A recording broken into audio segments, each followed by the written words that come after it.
नमस्कार दोस्तों, प्रस्तुत है आज की मेरी और इस चैनल की पहली कहानी। शीर्षक है अनुभव और लेखक हैं मुंशी प्रेमचंद जी। प्रियतम को 1 वर्ष की सजा हो गई और अपराध केवल इतना था कि 3 दिन पहले जेठ की तपती दोपहरी में उन्होंने राष्ट्र के कई सेवकों का शरबत पान से सत्कार किया था। मैं उस वक्त अदालत में खड़ी थी। कमरे के बाहर सारे नगर के राजनीतिक चेतना किसी बंदी पशु की भांति खड़ी चित्कार कर रही थी। मेरे प्राणधन हथकड़ियों से जकड़े हुए लाए गए।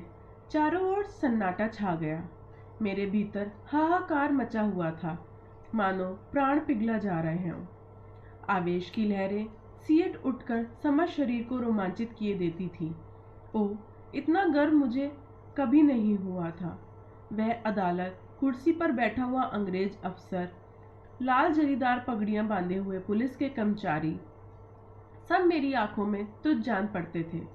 बार बार जी में आता था दौड़कर जीवन धन के चरणों में लिपट जाऊं और उसी दशा में प्राण त्याग दूं। कितनी शांत, अविचलित, तेज और स्वाभिमान से प्रदीप्त मूर्ति थी। ग्लानि, विषाद या शोक की छाया भी न थी। नहीं, उन होठों पर एक स्फूर्ति सी भरी हुई मनोहारिणी ओजस्वी मुस्कान थी। इस अपराध के लिए 1 वर्ष का कठिन कारावास, वारे न्यारे तेरी बलिहारी है। मैं ऐसे 1000 अपराध करने को तैयार थी। प्राणनाथ ने चलते समय एक बार मेरी ओर देखा, कुछ मुस्कुराए, फिर उनकी मुद्रा कठोर हो गई। अदालत से लौटकर मैंने 5 रुपए की मिठाई मंगवाई और सम सेवकों को बुलाकर खिलाया। और संध्या समय में मैं पहली बार कांग्रेस के जलसे में शरीक ही नहीं हुई, मंच पर जाकर बोली और सत्याग्रह की प्रतिज्ञा ले ली। मेरी आत्मा में इतनी शक्ति कहाँ से आ गई नहीं कह सकती। सर्वस्व लुट जाने के बाद फिर किसकी शंका और किसका डर। विधाता, कठोर से कठोर आघात भी अब मेरा क्या अहित कर सकता था। दूसरे दिन मैंने 2 तार दिए, एक पिताजी को, दूसरा ससुर जी को। ससुर जी पेंशन पाते थे। पिताजी जंगल के महकमे में अच्छे पद पर थे, पर सारा दिन गुजर गया तार का जवाब नदारद। दूसरे दिन भी कोई जवाब नहीं। तीसरे दिन दोनों महाशयों के पत्र आए। दोनों जनों से बाहर थे। ससुर जी ने लिखा, आशा थी तुम लोग बुढ़ापे में मेरा पालन करोगे। तुमने उस आशा पर पानी फेर दिया। क्या अब चाहती हो मैं भिक्षा मांगूं? मैं सरकार से पेंशन पाता हूँ। तुम्हें आश्रय देकर मैं अपनी पेंशन से हाथ नहीं धो सकता। पिताजी के शब्द इतने कठोर ना थे, पर भाव लगभग ऐसा ही था। इसी साल उन्हें ग्रेड मिलने वाला था। वह मुझे बुलाएंगे तो संभव है ग्रेड से वंचित होना पड़ेगा। हाँ, वह मेरी सहायता मौखिक रूप से करने को तैयार थे। मैंने दोनों पत्र फाड़कर फेंक दिए और उन्हें कोई पत्र ना लिखा। हाँ स्वार्थ, तेरी माया कितनी प्रबल। अपना ही पिता केवल स्वार्थ में बाधा पड़ने के भय से लड़की की तरफ इतना निर्दय हो जाए, अपना ससुर अपनी बहू की ओर से इतना उदासीन हो जाए। मगर अभी मेरी उम्र ही क्या है, अभी तो सारी दुनिया देखने को पड़ी है। अब तक मैं अपने विषय में निश्चिंत थी, लेकिन अब यह नई चिंता सवार हुई। इस निर्जन घर में निराधार निराशे कैसे रहूंगी? मगर जाऊंगी कहाँ? अगर कोई मर्द होती तो कांग्रेस के आश्रम में चली जाती या कोई मजूरी कर लेती। मेरे पैरों में नारित्व की बेड़ियां पड़ी हुई थी। अपनी रक्षा की इतनी चिंता ना थी जितनी अपनी नारित्व की रक्षा की। अपनी जान की फिक्र ना थी, पर नारित्व की ओर से किसी की भी आंख नहीं उठनी चाहिए। किसी की आहट पाकर मैंने नीचे देखा। 2 आदमी खड़े थे। जी में आया पूछूं तुम कौन हो, यहाँ क्यों खड़े हो? मगर फिर ख्याल आया, मुझे ये पूछने का क्या हक? आम रास्ता है, जिसका जी चाहे खड़ा हो। पर मुझको खटका हो गया। उस शंका को किसी तरह दिल से ना निकाल सकती थी। वह एक चिंगारी की भांति हृदय के अंदर समा गई थी। गर्मी से देह फूकी जाती थी, पर मैंने कमरे का द्वार भीतर से बंद कर लिया। घर में एक बड़ा सा चाकू था, उसे निकालकर सिरहाने रख लिया। वह शंका सामने बैठी घूरती हुई मालूम होती थी। किसी ने पुकारा। मेरे रोए खड़े हो गए। मैंने द्वार से कान लगाया। मेरी कोई कुंडी खटखटा रहा था। कलेजा धक धक करने लगा। वही दोनों बदमाश होंगे, क्यों कुंडी खटखटा रहे हैं? मुझसे क्या काम है? मुझे झुंझलाहट आ गई। मैंने द्वार खोला और छज्जे पर खड़ी होकर जोर से बोली, कौन कुंडी खटखटा रहा है? आवाज सुनकर मेरी शंका शांत हो गई।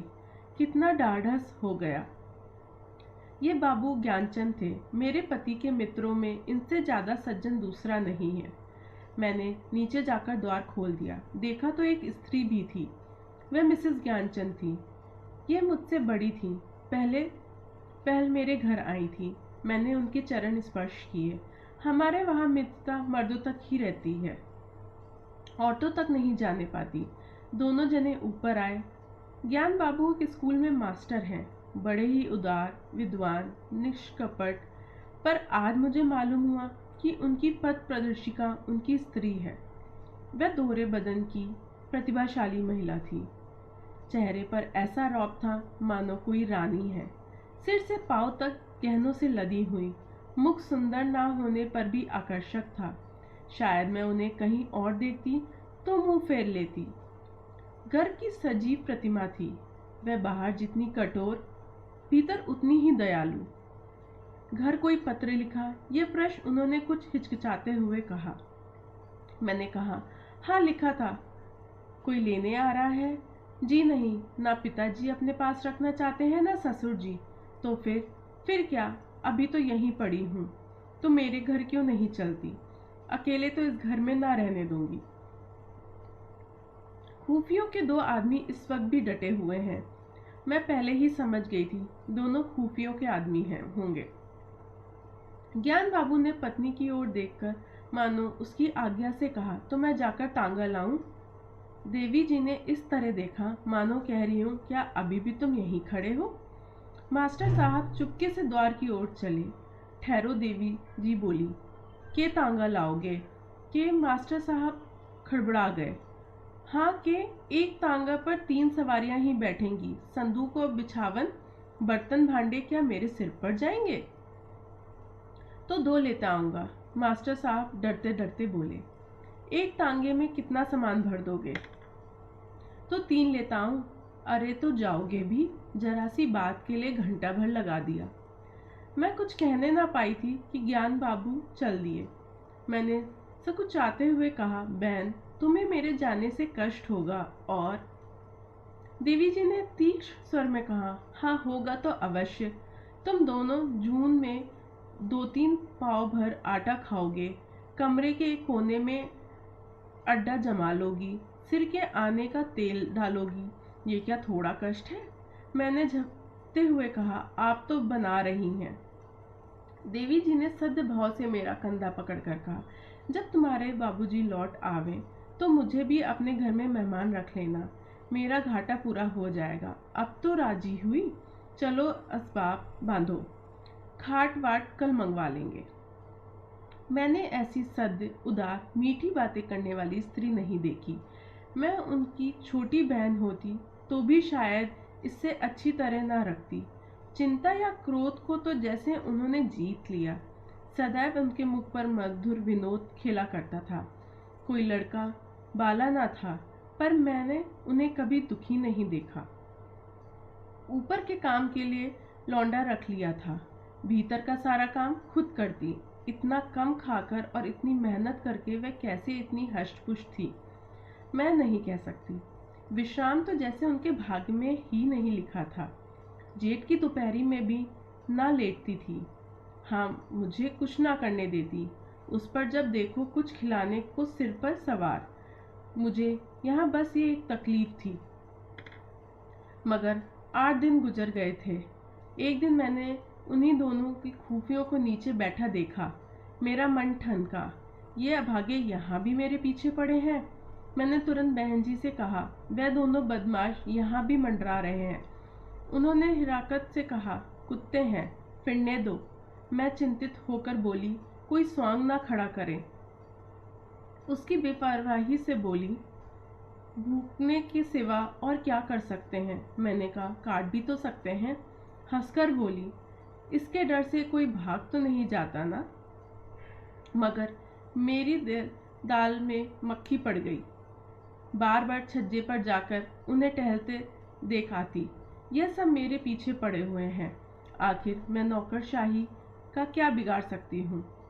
मेरी सामर्थ्य ही क्या ये अब इस तरह से मुझे यहाँ से भगाने पर तुले हैं? इससे उन्हें क्या मिलेगा? यही तो कि मैं मारी मारी फिरूं। कितनी नीची तबीयत है। एक हफ्ता और गुजर गया। खूफियों ने पिंड न छोड़ा। मेरे प्राण सूखते जाते थे। ऐसी दशा में यहाँ रहना मुझे अनुचित मालूम होता था, पर देवी जी से कुछ ना कह सकती थी। एक दिन शाम को ज्ञान बाबू आए तो घबराए हुए थे। मैं बरामदे में थी, परवल छील रही थी। ज्ञान बाबू ने कमरे में जाकर देवी जी को इशारे से बुलाया। देवी जी ने बैठे बैठे कहा, पहले कपड़े वपड़े उतारो, मुंह हाथ धो, कुछ खाओ, फिर जो कहना है कह देना। ज्ञान बाबू को धैर्य कहा। पेट में बात की गंध तक ना पचती थी। आग्रह से बुलाया, तुमसे उठा नहीं जाता, मेरी जान आफत में है। देवी ने बैठे बैठे कहा, तो कहते क्यों नहीं, क्या कहना है? यहाँ आओ। क्या यहाँ कोई और बैठा हुआ है क्या? मैं वहां से चली। बहना ने मेरा हाथ पकड़ लिया। मैं जोर करने पर भी ना छुड़ा सकी। ज्ञान बाबू मेरे सामने ना कहना चाहते थे, पर इतना सब्र भी नहीं था कि जरा सी देर रुक जाते। बोले, प्रिंसिपल से मेरी लड़ाई हो गई। देवी ने बनावटी गंभीरता से कहा, सच? तुमने तो उसे खूब पीटा ना? तुम्हें दिल लगी सूझती है, यहाँ नौकरी जा रही है। जब यह डर था तो लड़े क्यों? मैं थोड़ा ही लड़ा। उसने मुझे बुलाकर डांटा, बेकसूर। अब तुमसे क्या कहूँ? फिर वही पर्दा। मैं कह चुकी हूँ, ये मेरी बहन है, मैं इससे कोई पर्दा नहीं रखना चाहती। और जो इन्हीं के बारे में कोई बात हो तो?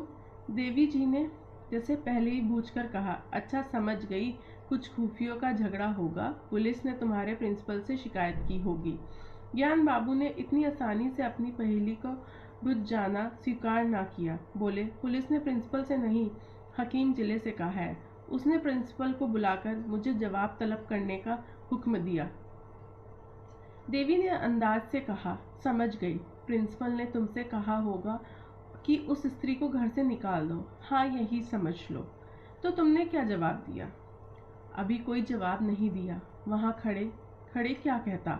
देवी जी ने उन्हें आड़े हाथों लिया। जिस प्रश्न का एक ही जवाब हो, उसमें सोच विचार कैसा? ज्ञान बाबू सिट पिटाकर बोले, लेकिन कुछ सोचना तो जरूरी था। देवी जी की तैयारियां बदल गईं। आज मैंने पहली बार उनका यह रूप देखा। बोली, तुम प्रिंसिपल से जाकर कह दो, मैं उसे किसी तरह नहीं छोड़ सकता, ना माने तो इस्तीफा दे दो। अभी जाओ, लौटकर हाथ मुंह धोना। मैंने रोकर कहा, बहन मेरे लिए। देवी ने डांट बताई, तू चुप रह, नहीं कान पकड़ लूंगी।